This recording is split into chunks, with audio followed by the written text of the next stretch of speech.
A Sailor Without 2 Coins. Written by AMD. Many a sailor, no matter how brave and fearless, knows well how unpredictable and deadly the sea can be. Before every setting of the sails, a prayer goes throughout the crew, praying to God for the safety of their voyage. A wise man knows that prayers are not always answered, and many a man has traveled to the briny depths of the sea, never to be seen again. Some men say though, they have managed to cheat death in those moments, with a ritual that may not be worth living for, later. The ritual is fairly simple, but not one that one wants to use unless they are in mortal peril and know it. Providing that they are not sinking fast enough in the water to choke their words, a man must repeat the words, "Devil, take my soul across the Styx, God has abandoned me," 3 times at the top of his lungs. If he truly puts himself and his soul into it, the ferryman shall come, no matter how much the waves rage and toss. His ship shall not be turned, nor shall he capsize. The man shall feel his wrist grabbed and be pulled into the boat. From there, he will not feel the waves rocking him.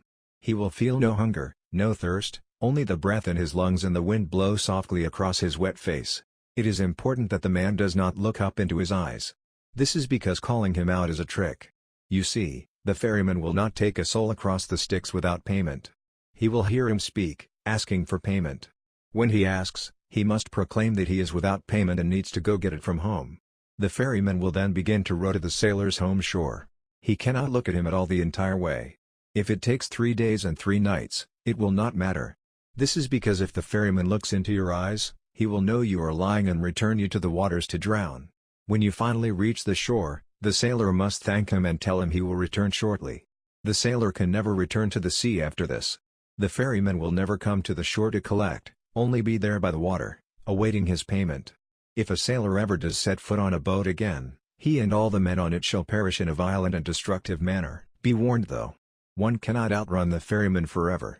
I know a man who is in his last years and fears closing his eyes at night, lest he pass from this world and his soul meet the ferryman once more. He feels the grip around his wrist tighter and tighter at night with each stream, when he finally falls into sleep, and sees a monstrous face looking at him enraged. No one truly cheats the ferryman. He is simply far more patient than most realize.